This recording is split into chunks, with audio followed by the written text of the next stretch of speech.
For the work. Toward the conclusion of the season, we're considering 4 ounces. You don't have to pay it now, but it won't be a problem at the conclusion of the season. We can make it work if the production increases and we are able to obtain the gold. All right, yes. I believe we can. We must. How can a fading dream be saved? Hope was dwindling for miners Levi and Corey. Their remote island claim yielded just enough gold to pay for fuel. However, Freddy and Juan carried a crazy proposal with them when they got there. They would create a system so effective that production could be increased by an almost unthinkable 50 times for 4 ounces of gold. The island of dreams that have been lost. Dreams come here to die on the island. The natives called this area, which is tucked away off the coast of Washington State, the Isle of Echoes, because the stories of failure were the only things that appeared to endure. Prospectors had been drawn to the island by tales of rich gold veins for years, only to be deceived by its harsh tactics. Modern electronics frequently suffered from unpredictable magnetic fields, and the weather may change from sunny to raging in a matter of minutes. The ground itself appeared unyielding, clinging obstinately to its riches. The most recent endeavor hovering on the brink of this well-known chasm was Levi and Corey's mines. One of our seismic sensors is seen here. Thus, these seismic instruments are passive. It is hence non-intrusive. Yes, excellent. We only need to plant these in the ground, wait 20 minutes, and then move on to the next one. I'd like to wait 20 minutes before continuing. Their process was heartbreakingly slow and painful for their backs. On level 3, they would chip away at the vein of quartz that held gold deep within the mountain. After that, they had to transport each and every bucket of ore to their level 2 processing facility along a perilous, meandering route. Mud slick and prone to rock falls, the road was a nightmare. They were losing the majority of the pure gold since their own system was so ineffective after all that work. The gold they retrieved was hardly more than a dust in a pan, and on a good day, they were processing perhaps 150 pounds of material. In all honesty, they were on the verge of surrendering. The island's legend is poised to engulf another pair of dreamers. In the deep, shaded valleys of the island, their hope was dwindling as quickly as the dawn. At the end, as I watch you guys feed it, I think, I really think we can put more through that hammer mill 07. In an hour, you might be able to get it. The entire enterprise was leaking cash and morale. And with every day that went by without any results, the pressure increased as the season went on. They were aware that their claim would be reduced to just another deserted scar on the earth unless a miracle occurred. A mute witness to the harshness of the island. They were unaware that the answer to their final, frantic cry for assistance was almost here, but it would require them to accept the greatest danger of their lives. Freddy and Juan sensed the oppressive atmosphere of despair as soon as they set foot on the property. Although the difficulties were different, the sensation was similar. They witnessed the perilous journey, the ineffective mill, and the meager quantity of gold that stood for weeks of arduous work. They returned to Levi and Corey with a concept that was nothing short of revolutionary after taking a good look at the faltering company. The three-pronged approach was intended to alter the game entirely. They started by offering a straightforward yet ingenious answer to the transportation issue. Replace the table with a salad box, then insert the end into a catch pin. The material is pumped to the spiral's summit. Remove the heavy parts from the spiral. Don't take the dangerous route.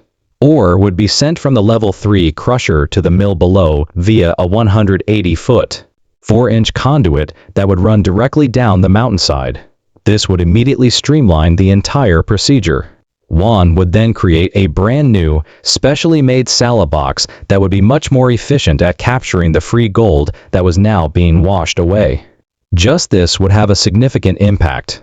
The real game-changer, however, was the last component of the strategy to obtain the necessary high volume. They would bring in a professional, Freddy explained.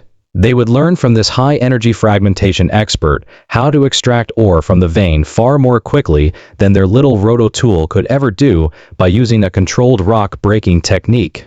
A spiral concentrator, an antique piece of machinery, would be added to finish the system. It would process the leftover material and extract the final bit of gold.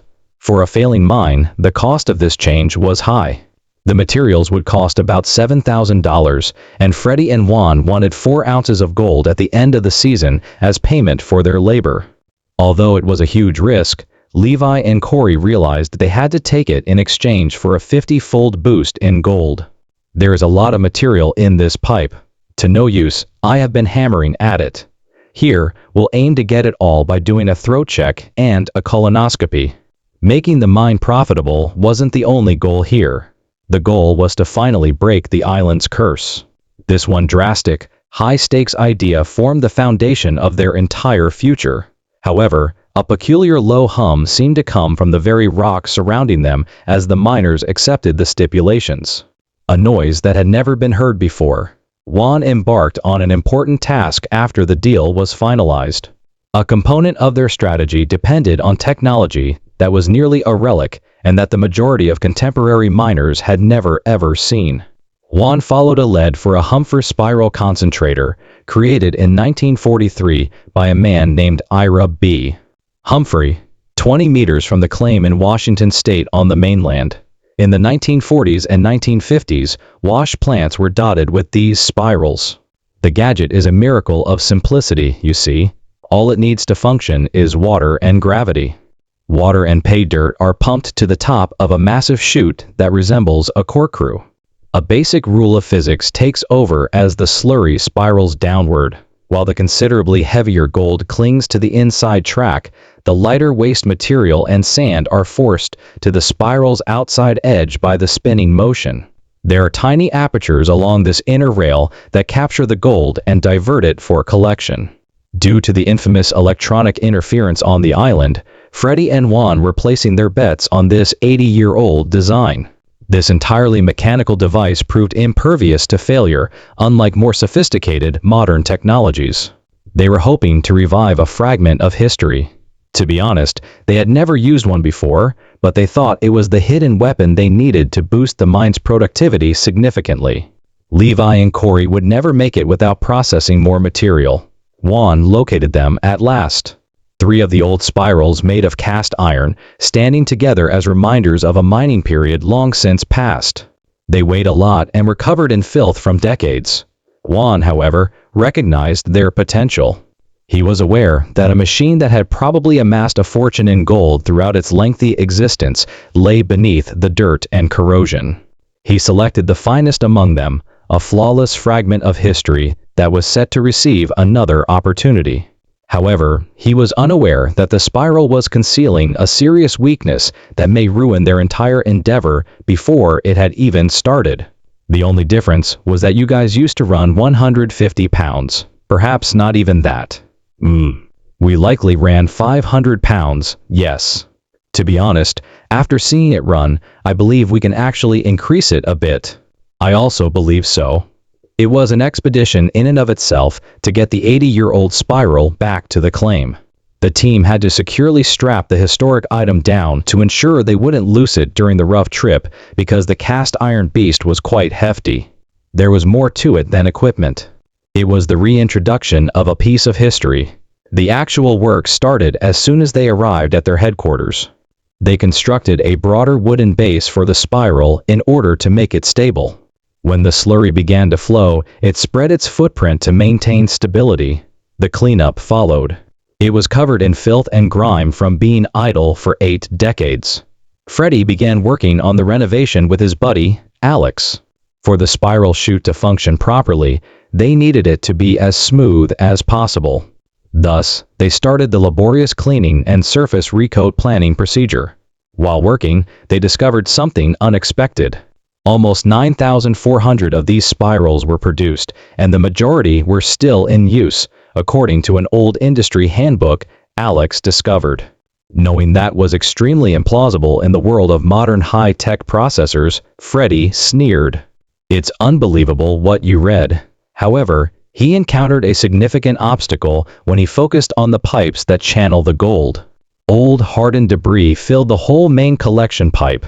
Freddy began pounding on the pipe with a big hammer, but the obstruction refused to move. It was well packed. They prepared for a thorough inside examination of the pipe because they needed to observe what was happening inside. Time was running out, and this unforeseen issue was a major blow. They needed to clear it as quickly as possible. Now, removing this one obstinate pipe was crucial to the operation's overall success. However, the obstruction was more worse than they had ever envisioned. Thermal force test. A catastrophe was discovered by the internal inspection. The pipe was clogged by more than simply pebbles and dirt. The pipe itself was the issue. It had been lined with rubber decades ago to prevent wear. However, that rubber lining had degraded and folded inward over the course of 8 decades, forming a dense, impenetrable block. It could not be forced out or drilled. Freddy was aware that they were running out of time for a delicate solution because their deadline was approaching. He needed to take severe measures. He made the decision to attempt thermally removing the obstruction. The risk was enormous. He reached for his oxygen acetylene torch, a unique instrument capable of producing amazing temperatures. He was going to give the old cast iron pipe heat that would reach 5,700 F. He may melt or shatter the valuable 80-year-old metal with one error or 1 second too long, ruining the spiral and their whole scheme in the process. With bated breath, the squad watched as Freddy ignited the torch. As the white-hot flame collided with the ancient metal, a roar reverberated throughout the workshop. In an attempt to burn the rubber within the pipe without destroying the iron, he cautiously heated the pipe's exterior. The fact that I haven't yet noticed any gold in it is a really positive indication. That indicates that Salah is operating at a high level. He turned off the torch after a few tense moments and picked up a heavy striking implement. He tapped the pipe a couple of times sharply. Nothing at first, then he struck it more forcefully. A piece of burned, melted rubber followed by a plume of black smoke erupted from the end. It was actually working. He struck it several more times and a stream of charred rubble spilled over the ground. Finally, they could see that the pipe was clean when they looked through it. It was an untidy, dangerous remedy that turned out better than they could have imagined. The real test had arrived after they had avoided a massive bullet. Assembling everything and determining whether this assortment of both new and old components would truly provide more gold. The time has come for the truth. It was time to check if their crazy plan would succeed now that the new pipe system and the renovated spiral were fully completed. Levi and Corey began feeding material into the jaw crusher at the summit of the mountain. After flowing into a chute, the crushed ore was shaken down into the new 180-foot pipe by 2 strong vibrators. The water and rock slurry exploded out of the pipe's terminus and into the new Salah box at level 2. Everything was operating flawlessly. The rate of feed was amazing, a continuous, consistent stream of material that exceeded their daily processing capacity. In actuality, the spiral is operating quite effectively. As we've been running, Freddy has actually been panning it. He hasn't yet noticed any color in this. Juan watched the spiral concentrator closely while the apparatus operated. Along the iron chute, the slurry swirled. A captivating black whirlpool. The design was operating just as planned. The thicker substance was adhering to the inside track, presumably holding gold. Freddy was panning the tailings to observe what, if anything, was being lost while he collected samples at the very end of the process. He grinned broadly as he looked up after his third pan. There was not a bit of gold in sight. It was an excellent sign. It indicated that the 80-year-old spiral and the new Salah were collaborating flawlessly to capture all of the gold before it could get away. The system proved to be a huge success. The spiral was gathering the fine gold that followed, while the SLLE was catching the great majority of the larger bits. Their radical scheme was operating perfectly. Compared to earlier, the volume of material they were transporting was astounding. They were now sending a flood of ore directly to a very effective recovery unit, instead of laboriously dragging a few buckets down a perilous road. The exciting buzz of advancement and the prospect of a huge payout permeated the air on the Echo Isle for the first time in a long time. Instead of desperation. Only when they completed their first cleanup will the full extent of their accomplishments become apparent. It was time for the first cleanup after the new system had only been in use for a short time. The contrast was striking. Previously, cleaning up meant discovering a few small, lonesome pieces of gold in the pan. Juan tilted the pan now and saw a gorgeous golden gold stripe at the bottom, thick and heavy. However, based on our calculations, we estimate that the materials will cost about $700. They had never observed a measurable amount from a single run previously. The secret was the huge amount of material they processed. Running 150 pounds of ore used to be difficult for Levi and Corey. They had already processed more than 500 pounds in the brief test run, and Juan was certain they could push it considerably further, perhaps even double that amount. For the moment of truth, they meticulously gathered the gold and set it on the scale. The figures increased by 0.0205. At 700, it calmed down. For Levi and Corey, it meant everything, even though it would not seem like much to an outsider. About 50 times as much gold that they had found in their prior runs was recovered in that 0070, which was valued at about $160. It was unquestionably evidence that the system was effective. Juan and Freddy did the calculations. 1.68680 of gold, valued at an astounding $3,864, would result from operating the plant for a typical 6-day week. They made a fortune and saved the mine. However, was it appropriate to employ such forceful tactics on the ancient island? Subscribe and like to see what comes next.